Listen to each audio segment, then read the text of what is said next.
tal, chicos? Soy el maestro Cristian Camacho y bueno, hoy vamos a hablar un poquito de cuál es el trabajo de los historiadores. A ustedes, cuando oyen el concepto de historia, cuando quieren saber algo de historia, generalmente van a los libros.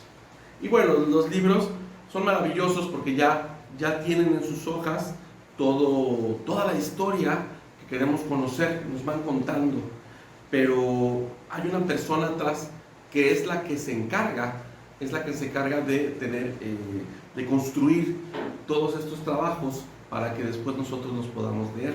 Dentro de estos procesos, en las clases pasadas de su secundaria, ya vieron que existen diferentes escuelas históricas. El positivismo, ya vieron que existe el materialismo histórico, ya vieron que existe la escuela de los anales y ya vieron que existe el historicismo. También hablamos de las fuentes, de dónde busca el historiador su información para poder armar sus investigaciones y proyectarla después en sus libros. Bueno, pero ahora tenemos que ver cómo aborda ya con esta información el historiador la construcción de sus textos, la construcción de la historia, y es ahora lo que les voy a compartir. Vamos a compartir estos saberes.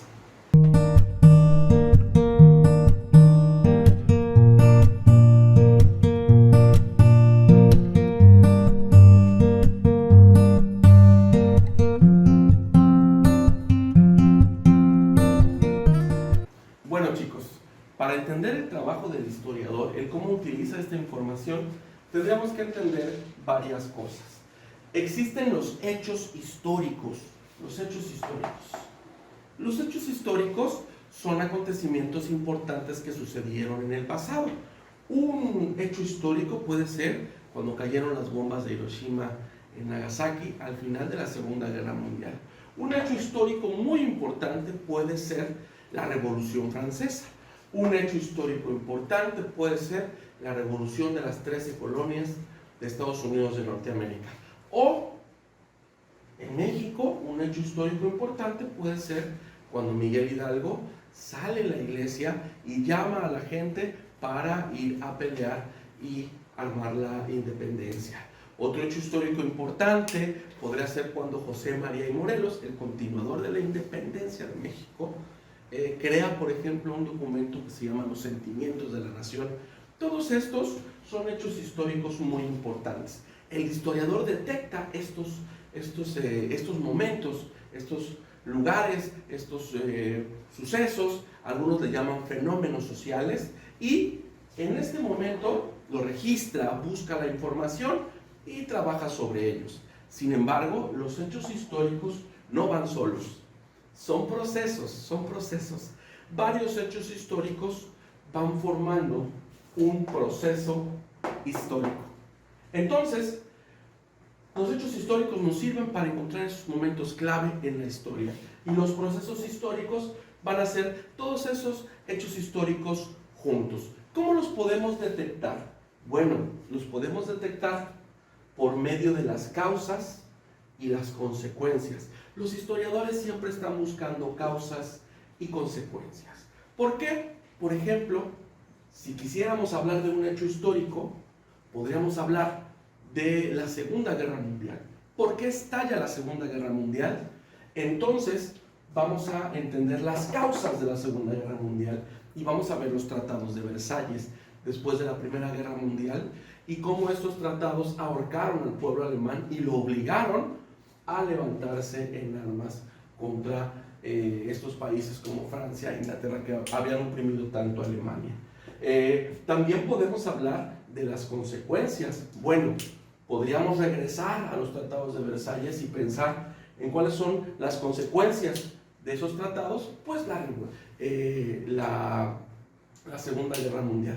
Vamos a irnos a la independencia para tener un ejemplo local, un ejemplo de México. Si ya estamos hablando de la independencia, podríamos hablar de las causas que originaron la independencia. Y ahí te podría contar que la Revolución Francesa fue muy importante. Fíjate, hay un hecho histórico, pero para entender el proceso me voy muy lejos de México, hasta Francia, en otro momento, en otro lugar, en otro espacio, empieza la Revolución Francesa. Y en esa Revolución Francesa es cuando se generan esas ideas libertadoras y es cuando los procesos de pronto van avanzando hacia la independencia. Las ideas llegaron a la Nueva España y empezó a avanzar esa manera de pensar, esa manera de gobernar nueva, y es cuando deciden independizarse las personas que vivían en México. Pero dentro de ese proceso histórico también podríamos hablar de la independencia de las 13 colonias en Estados Unidos de Norteamérica, que estaba aquí arribita, era un lugar muy cercano. Y bueno, hay otros procesos. Podríamos hablar de hechos históricos que tienen que ver con las causas en, por ejemplo, las reformas borbónicas, que fue un cambio administrativo muy fuerte en la Nueva España, que presionó a los criollos y a los indígenas, a tal punto que estaban muy molestos porque ya no podían, estaban en un estado de pobreza muy fuerte. Entonces, al presionarlos con estos impuestos, ellos deciden independizarse. Si te fijas, entonces el historiador busca los hechos históricos, pero después los conecta y empieza con los procesos históricos. Es aquí donde podemos ver las causas y las consecuencias. Este es un tip, una llave importante para que tú puedas entender, para que puedas ver cómo se crean estos procesos históricos. Ojo, el historiador no solamente ve causas y consecuencias, tiene otras maneras de poder entender la historia, y podemos hablar de la importancia de un momento o podemos hablar de las perspectivas, porque un mismo fenómeno se puede abordar desde diferentes perspectivas. Una perspectiva podría ser, por ejemplo, que podríamos hablar de que la conquista de México pues es un atropello. Podríamos decir que es un atropello, podríamos decir que fuimos explotados, colonizados, fuimos conquistados, y esa es una perspectiva de la historia. Pero habrá otros historiadores que tengan otra perspectiva novedosa y tal vez digan, no, era un proceso natural. Si no hubieran sido los españoles, hubieran sido los portugueses, si no los holandeses, si no los ingleses o los franceses. Entonces, era algo que tenía que suceder porque se estaban dando los viajes marítimos en ese momento. Ahí entendemos, ahí captamos que existen dos perspectivas diferentes. Y bueno, la importancia, ¿no?, de encontrar la importancia en cada hecho histórico. Una vez que tenemos planeado esto, que ya estamos explicando esto, el historiador busca la periodización. La periodización es una manera de dividir el tiempo. ¿Por qué el historiador divide el tiempo? Bueno, lo divide con la intención de que puedas entender mejor la historia. Y la periodización puede ser en diferentes niveles. Por ejemplo, si quisieras hacer una periodización de la historia de México, podríamos hablar del México prehispánico. El México prehispánico, podríamos hablar también del México colonial. Fíjate, cuando estaban primero las grandes culturas mesoamericanas, después cuando llegan los españoles y hacen la conquista y se crea ahí una colonia, y podemos hablar del México independiente. Todos los fenómenos históricos se pueden dividir, se pueden periodizar para que nosotros lo podamos estudiar de una manera muchísimo más sencilla. Pero estas periodizaciones, si te fijas, pues pueden ser a nivel México, por ejemplo de Colombia, por ejemplo de la historia de Argentina, de la historia de los Estados Unidos. Existen muchos tipos de periodizaciones, pero existen periodizaciones que son, o que todo el mundo las conoce. En este caso, estamos hablando de la periodización de la historia universal. Cuando se enseña la historia universal, se toma como referente la historia de Europa. Y bueno, Europa nos va dividiendo en diferentes periodos. Una de las maneras que quiero enseñarte cómo se hace la división del tiempo, la creó una persona que se llamaba Carlos Marx.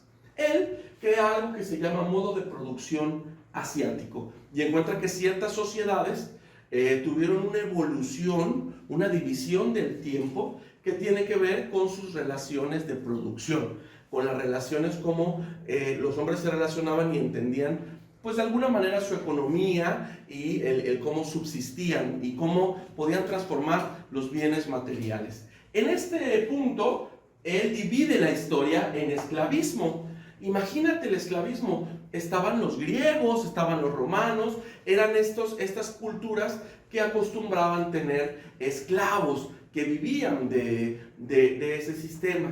Él empieza a mencionar que muchos periodos históricos tienen que ver con el esclavismo y después viene el feudalismo. El feudalismo es cuando cambia la figura del esclavo a la figura del siervo. El siervo es una persona que ya tiene de alguna manera otros privilegios. El esclavo era una persona que no tenía ningún derecho, que no se consideraba ciudadano, que era tal vez como un animal. Y bueno, solo vivía para servir y obedecer órdenes y hacer trabajos forzados. El siervo ya es una persona que busca la protección del señor feudal, que es una persona que tiene un ejército a su cargo y puede proteger a las personas a cambio de su fuerza de trabajo. La fuerza de trabajo es, bueno, puede ser que el cultivo que tenga, el 50 o 60% se lo dé al señor feudal, o trabaje para el señor feudal ciertos días y otros días para la subsistencia del siervo, a cambio siempre de su protección. Entonces, si se fijan, cambia la forma de vivir de las personas, y es lo que Carlos Marx detectó. Por eso va haciendo la división de periodos históricos en esclavismo y feudalismo. Hay una etapa que está entre el feudalismo y el capitalismo, se llama mercantilismo, que es una etapa media, entre estos dos procesos. Y bueno, el mercantilismo tiene que ver con que antes la gente no trabajaba, la gente vivía de sus tierras, una persona adinerada vivía de sus rentas, eran los señores feudales. No era como la cultura de ahora. Es cuando surge un nuevo personaje en la historia que se llama burgués. Y el burgués es un comerciante, es una persona que empieza a acumular dinero, que empieza a acumular capital y empieza a comerciar con mercancías. Con este capital es que se crea una nueva figura, un nuevo rico, vamos a decirlo así, y que empieza a apoderarse de la manera en que se relacionaban las personas. Y la gente ya no se fue a los feudos, ya se iba a las ciudades. Se le decían burgueses, pues porque a estas ciudades se les llamaban burgos. Y ahí empezó a vivir gente que subsistía de diferente manera. Eran artistas, eran intelectuales, eran maestros artesanos y eran aprendices que ya estaban haciendo oficios muy particulares, que no solo vivían o eran campesinos, no solo vivían del campo. Y bueno, ahí encontramos otro grupo de personas que vivían de otra manera, ¿no? Con otro tipo de relaciones. Y es aquí que encontramos el capitalismo, que es el estado en el que vivimos ahora, que tiene que ver con, bueno, que las personas hacen sus negocios, sus empresas, hacen comercio, tiene que ver con que cada quien puede tener pedazos de tierra de propiedad privada, y bueno, una serie de procesos. El capitalismo dentro tiene subdivisiones también, pero lo importante ahora es entender cómo se hace esta periodización del tiempo. Y hubo un tiempo en la que se propuso el socialismo. El socialismo, casi el 40% del mundo, después de la Segunda Guerra Mundial, se hizo socialista. Era otra manera de entender las cosas. En el caso del capitalismo, los medios de producción son independientes. Cada quien tiene su propiedad privada, hace sus empresas, genera empleos y así va generando la economía. En el caso del socialismo, los medios de producción, las empresas, las fábricas son del Estado y el Estado provee de todas las demás personas. Y bueno, al final Marx hablaba de un Estado que se llamaba comunismo, que es un Estado que no sabemos a ciencia cierta cómo es, pero es un Estado como de mayor igualdad y como de mayor justicia social, o sea que la riqueza está más compartida. Y bueno, aquí puedes ver cómo Carlos Marx propuso esta periodización de la historia y hasta proyectó a futuro lo que podía ser. Actualmente te puedo decir que el esclavismo, el feudalismo, el mercantilismo y el capitalismo han sucedido, el socialismo también, y bueno, veremos qué pasará después. Y elementos claves antes de irnos, bueno, tenemos los hechos históricos, los procesos históricos y la periodización. Espero haya sido de mucha ayuda y vamos a terminar con una actividad.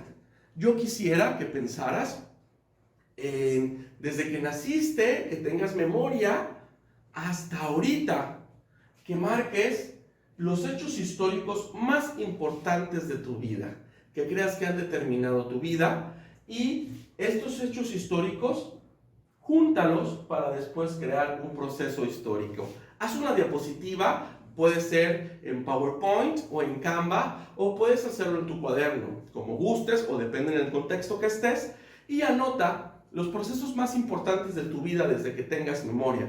Recuerda que ya fuiste al preescolar, ya pasaste la primaria y ya estás en segundo grado de secundaria. Seguramente han pasado hechos históricos muy importantes y de ahí nos cuentas ese proceso histórico para socializarlo con la clase. Pásenlo muy bien, yo soy Cristian Camacho y los veo en otro episodio.